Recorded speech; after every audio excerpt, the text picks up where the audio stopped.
Thank you very much. Can everybody hear? Because somebody's saying they can't hear at the back. If you can't hear, you wouldn't know, would you? Anyway,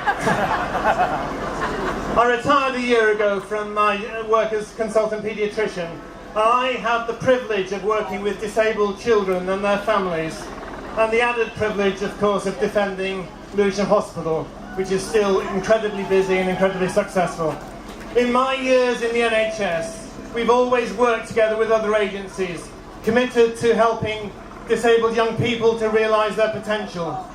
We in the NHS achieved real integrated care with other agencies. Our skill and our commitment in the staff was working together with patients. We don't need Simon Stevens or STPs to tell us what integration means.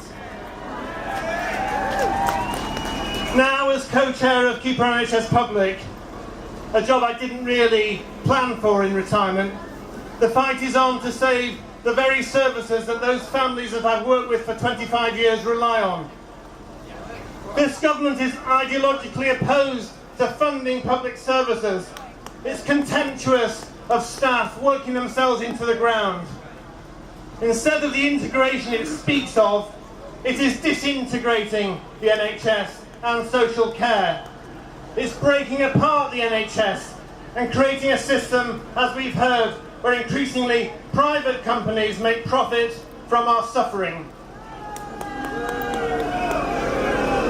The government puts this through. This is such a wonderful day because so many people here show us that we've woken up.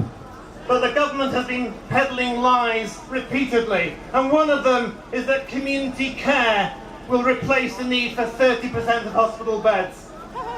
And what's the result? 15,000 hospital beds have been lost in the last 6 years. And in January, there were scenes of a child waiting assessment for meningitis asleep on 2 chairs in casualty for 8 hours before he was even assessed.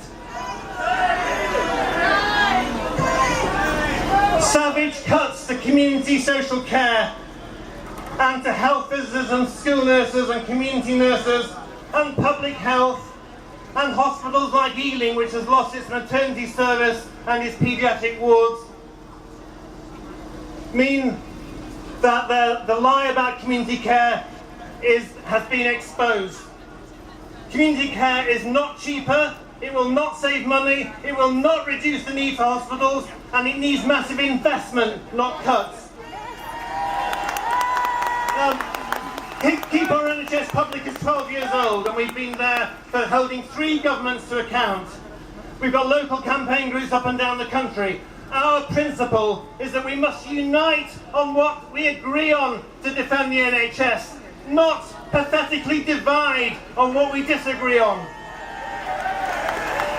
If we learn anything from the Conservative Party in their ideological hatred of the NHS and public services, we must unite to come together to demand a united call for a public service, publicly funded and publicly provided.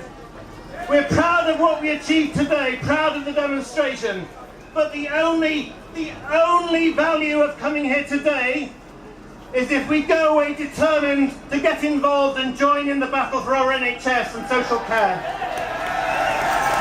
I'm finishing now, but I heard an ambulance speaker the other night saying that she daily sees elderly people in their beds calling out an ambulance service having failed to have their social care visits, mentally disturbed people unable to get any care from social care. We demand on this demonstration public social care as well as public health care.